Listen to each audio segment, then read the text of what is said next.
Salut tout le monde, bienvenue pour ce Mac d'en haut, le numéro 2. Cette semaine au programme, il y aura pour vous beaucoup de reportages à découvrir. Nous irons dans le massif des Bauges, pas très loin d'ici, là juste derrière moi. On ira faire la visite d'un rocher inaccessible à pied par l'être humain. Alors c'est avec un drone qu'on va le visiter. Ça a pris plusieurs mois.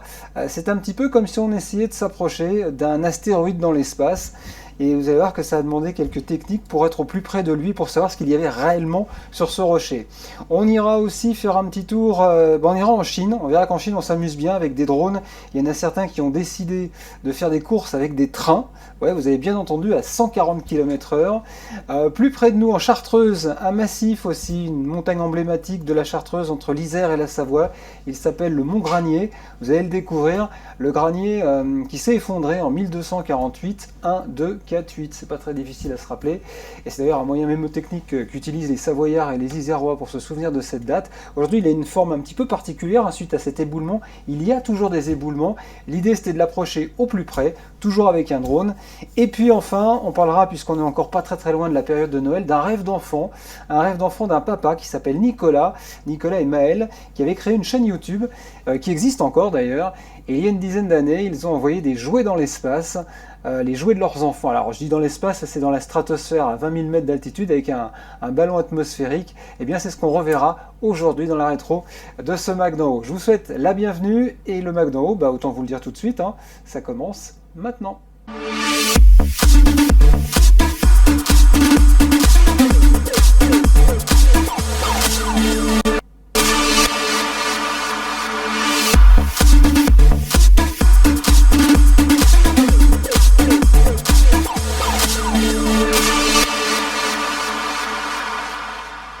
Et bien sûr, je vous invite à nous écrire, parce que c'est important, à l'adresse qui est juste là, lprod73@gmail.com. Si vous-même, vous avez fait des vues aériennes, vous avez fait des vues alors que vous passiez un baptême de parapente, que vous faisiez du wingsuit, pardon, je vais y arriver, si vous faites du wingsuit, si vous êtes, je sais pas moi, pilote d'un avion, du LM, vous avez fait des vues aériennes magnifiques, quelque part en France, je vous invite à m'envoyer ces petits documents, alors format court, sur 2-3 minutes, pas plus, donc à l'adresse ici, lprod73@gmail.com. Premier reportage ce soir, vous l'avez peut-être vu ce reportage parce qu'on l'a diffusé dans les essais de la chaîne il y a de cela quelques semaines en arrière, mais je sais que peu de gens ont regardé ces essais, donc je vous propose aujourd'hui de découvrir ce reportage qui a été réalisé dans le massif des Bauges. On est à une quinzaine de kilomètres de Chambéry, un rocher, voilà, qui est juste là, voilà, derrière moi, non, ici, derrière moi, voilà, un petit peu plus par là, et qui surplombe cette montagne qui est derrière, là, que vous apercevez derrière, et il est inaccessible par l'humain, que ce soit d'ailleurs à pied, même d'ailleurs en escalade, c'est quasiment impossible. Alors rien de mieux qu'un drone pour le découvrir. Vous allez voir que ça a pris plusieurs mois pour aller s'approcher au plus près de ce rocher. L'idée c'était d'y atterrir, reste à savoir si on y est arrivé. Voici ce reportage.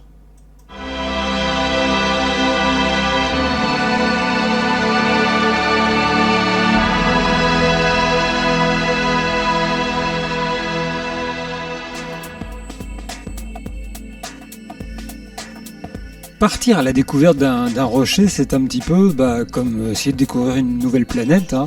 Là, ça se passe en hiver, on va dire, donc il fait pas très chaud. Les batteries, forcément, se vident plus vite. Et on essaye quand même de faire une approche, même si elle est assez délicate en soi. J'arrive pas à bien voir sur le relief ce qu'il y a. Est-ce que c'est des arbustes? Est-ce qu'il y a un endroit où on pourrait éventuellement s'approcher, voire se poser? C'est un petit peu compliqué. Donc je fais des vues, on va dire, je sais pas, je pense être à peu près à 10 mètres du rocher qui lui se trouve à 700 mètres d'altitude. Alors c'est pas un rocher qu'on peut approcher.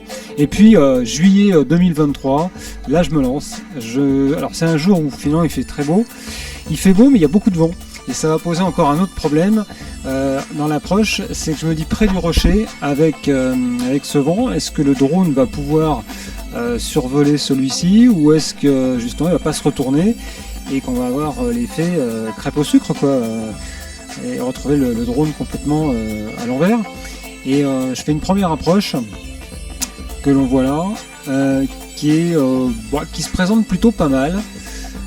Voilà, alors on va le voir à un moment, il y a les images qui ont tendance un petit peu à se froisser sur le côté. En fait, ce sont les hélices qui souffrent un petit peu du vent. Là, on le voit un petit peu là. Et en approchant, voilà, je suis pas très, très rassuré parce que souvent il y a un effet entre la forêt et ce rocher qui peut faire remonter des vents, des thermiques. Et là aussi, ça peut retourner le drone. Alors, je m'approche un petit peu.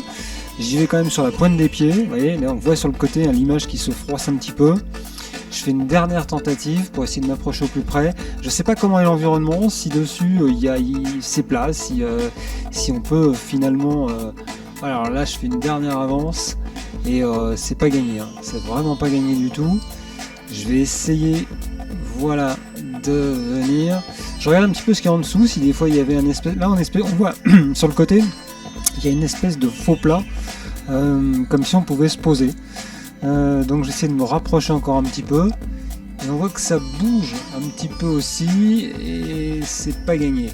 Donc je vais revenir, voilà, je vais arrêter là et je fais une dernière approche quand même pour regarder un petit peu en dessous du rocher ce qu'il y a. Donc on a l'impression que c'est des touffes d'herbe, peut-être des arbustes là au-dessus, donc impossible d'approcher avec le drone vraiment au ras de la roche. Et puis je reviens avec une nouvelle batterie, parce que les batteries, ça fait pas non plus des heures et des heures. Et là, le vent se calme un petit peu. Donc je vais essayer de m'approcher à nouveau. Enfin, je dis se calme un petit peu, il y a quand même encore un petit peu de vent. Et je crois avoir repéré en dessous du rocher, un petit peu à l'aplomb, hein, devant le rocher. Voilà, il y a une petite partie qui semble approximativement plate. Je vais aller vers elle et je vais aller jusqu'au bout, doucement, toujours en faisant attention à ce vent. Et on voit les arbres bouger, on voit les feuilles des arbres qui bougent, hein. On est au mois de juillet, mais il fait pas non plus, fin juin, on est même fin juin là très précisément, et ce jour-là il fait pas super chaud. Donc j'avance timidement, je vais tenter de m'approcher de cette partie qui semble plane, juste en dessous du sommet du rocher, pour voir de quoi est composée justement cette roche. Voilà, je m'avance encore un petit peu. On va essayer, voilà. Là, je suis un petit peu dans... Vous savez, c'est un petit peu dans cette période où on se dit, j'y vais ou j'y vais pas. Donc, je vais remonter au-dessus déjà pour faire un petit repérage de ce rocher. Ça fait quand même presque un an que je l'observe, un peu comme... Voilà, et là, je vais descendre. Et alors, chose étonnante que vous allez voir, c'est que je m'attendais à avoir des arbustes, tout ça sur ce rocher. En fait, il n'y a rien de tout ça. Et vous allez voir que clairement, ce qu'il y a dessus, c'est des touffes d'herbe. C'est juste des touffes d'herbe. On va les voir. Donc un premier recul, parce que c'est vrai que voilà, on ne veut pas perdre le matériel en allant sur la masse de pierre. Et puis, on va tenter une dernière chance d'approche. Là, il y a une petite hésitation, parce qu'il y a du vent, hein, je le rappelle. Hein. Et puis allez, je me lance. Dernière chance peut-être d'enfin approcher, et là on va être au maximum de ce qu'on n'a jamais fait et on va enfin savoir ce qu'il y a sur ce rocher. Voilà, des touffes d'herbe tout simplement, alors qu'au départ de loin et un an plus tôt on pensait que c'était des arbustes. Voilà, vous les voyez maintenant. Donc mission accomplie, mais ça a été très très long rien que pour l'observation. Voilà, un reportage donc dans le massif des Bauges. Alors d'autres choses à découvrir aujourd'hui dans ce Mac d'en haut numéro 2. Je vous l'ai dit, en Chine, on aime bien s'amuser, on aime bien faire des défis. Des jeunes Chinois qui ont peut-être un petit peu trafiqué leur drone cette fois-ci, puisque imaginez celui-ci de la marque DJI qui va suivre un train à 140 km/h, quand on sait qu'en moyenne, les drones vont à quoi? Les 40, 50, voire 60 km/h. Là, on est à 140 km/h. Ça donne quelque chose d'assez étonnant, car ici, ce jeune homme, alors d'autant plus qu'il avait un casque virtuel, donc il a filmé avec le casque virtuel. On est quasiment imprégné par cette scène, et je vous invite à découvrir ça maintenant dans le Mac d'en haut.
pense que ça a dû être filmé avec des filtres aussi au niveau des couleurs. Bon, c'est pas ce qu'il y a de mieux, hein. Je trouve que ça aurait pu être plus sympa si ça avait été filmé en couleur naturelle.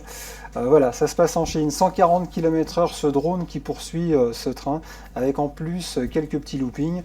Faut être un bon pilote, n'essayez pas de faire la même chose en France avec un TGV, je pense qu'il y a des doutes sur le fait que vous arriviez à le suivre. Autre reportage cette fois-ci. Alors c'est vrai que j'avais dans l'idée du même sujet que cette montagne là, que je vous avais montré au début du mag, enfin le rocher que j'ai filmé dans les Bauges. Je m'étais dit que le mont Granier, qui est un mont qui culmine à 2000 mètres, qui est entre l'Isère et la Savoie, ça aurait pu faire un bon sujet aussi, d'essayer de l'approcher, d'autant qu'il y a eu encore des éboulements récemment. C'est une montagne qui s'est effondrée en 1248. Il y a eu beaucoup de morts évidemment, plus de 3000 je crois. Il y a eu tout une partie de la région qui a complètement changé de physionomie avec cet éboulement. D'ailleurs, il y a une partie de ce secteur qui s'appelle les Abîmes et qui porte bien son nom. Il y a beaucoup de vignes d'ailleurs ici au pied du Granier maintenant. Le paysage a totalement changé. Donc je voulais un petit peu le filmer, ce mont Granier. Donc j'y suis allé il y a un petit peu plus d'une semaine. C'était pour le premier de l'an. Et c'est vrai que les conditions météo n'étaient pas très très bonnes. Je vous propose de regarder justement décollage pour le mont Granier. Nous sommes entre la Savoie et l'Isère. Donc voilà, là, alors ça avait été pris un petit peu auparavant, ça avait été pris il y a un an ou deux. Là, j'avais réussi à capter une mer de nuages, là, justement en face du Granier, avec un coucher de soleil. On est au mois de novembre cette année-là, et je trouve ça magnifique. Donc maintenant, on va s'approcher du Granier. Nous sommes le 1er janvier 2024, et on va aller voir ça de plus près. Voilà, le temps de sortir des nuages et de vous emmener sur place. J'espère que c'est le bon reportage que j'ai calé. Ça sera quand même plus simple. Voilà, donc là, je vais m'enfoncer dans les nuages et direction la Chartreuse. Voilà, nous sommes au pied du Granier. Donc le 1er janvier, il y a un vent pas possible, hein, là aussi, c'était un petit peu compliqué.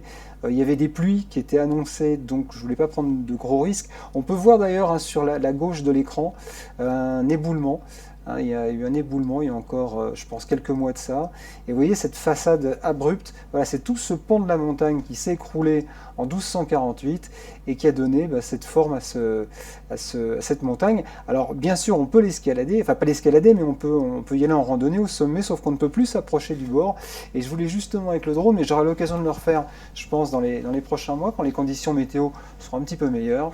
De vous montrer ce qui est devenu le bord de cette montagne où on ne peut plus maintenant approcher. Il y a des, je dirais pas des barrières, mais il y a pas mal de signalétiques, hein, qui vous invitent à ne pas vous approcher du vide. D'abord parce qu'il s'effrite toujours et qu'il y a donc des risques, des dangers et des gens qui se sont quand même tués comme ça dans ce massif. Alors là, on fait un petit survol autour du Granier. On est sur la vallée de la Chartreuse. On va quitter quasiment la Savoie d'ici 1 km ou 2. Là, on va survoler donc la descente du col du Granier, c'est la route que vous apercevez. Et puis sur votre gauche, un petit peu plus loin, on a une station de ski. Bon, là on était le 1er janvier, il n'est pas tombé beaucoup de neige. C'est une station qui est gérée par une association et qui propose entre autres des forfaits à 10 euros. Voilà, il y a 4-5 pistes, hein, et encore je suis peut-être un petit peu généreux, s'il y en a 2 c'est déjà beaucoup. Mais voilà, pour passer un bon moment, c'est une petite station sympathique qui s'appelle la station du Granier, qui fonctionne très rarement et qui est donc gérée par une association. Alors là on remonte la route, là on est reparti dans l'autre sens, on va vers le col. Sur ma droite, on ne le voit pas, donc le mont Granier, et puis on va se poser. Voilà, mais je me promets que j'y retournerai parce que c'est un endroit magnifique. J'avais envie de faire des prises de vue sur cette paroi, là où on ne peut pas accéder. Il y a quelques années, il faut savoir qu'il y a des gens qui escaladaient, hein, cette paroi abrupte du mont Granier. Je crois que c'est plus possible du tout maintenant, mais avec le drone, on aura l'occasion de tester ça d'ici quelques mois au beau jour, et ça sera avec un plaisir que je vous montrerai toutes ces photos et toutes ces vidéos dans le Mac d'en haut sur la chaîne. Voilà, on va quitter le mont Granier. Merci. Je vous rappelle que si vous voulez vous aussi m'envoyer vos vidéos, n'hésitez pas, voilà, c'est là, lprod73@gmail.com, lprod73@gmail.com, vous serez toujours les bienvenus. On va terminer ce reportage par un petit souvenir. Voilà, nous sommes 10 ans en arrière, j'ai retrouvé ça sur YouTube. Nicolas, pour ses enfants, il a voulu leur faire plaisir. Il leur a proposé d'envoyer des jouets dans l'espace, 2 de leurs jouets. Alors ça les a occupés pendant un petit moment, pendant la période estivale. Ça a été tellement une réussite avec un ballon atmosphérique que le reportage a fait la une du 20h sur France 2, il y a de cela 10 ans, et je vous propose de revoir quelques images justement de ce reportage, puisque le Mac d'en haut, c'est aussi voir ce qui se passe sur Terre, mais aussi ce qu'il y a là-haut. Regardez.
C'est ce qu'explique Nicolas sur sa chaîne YouTube, c'est que ça a été effectivement assez un peu galère pour retrouver les jouets qui s'étaient éparpillés.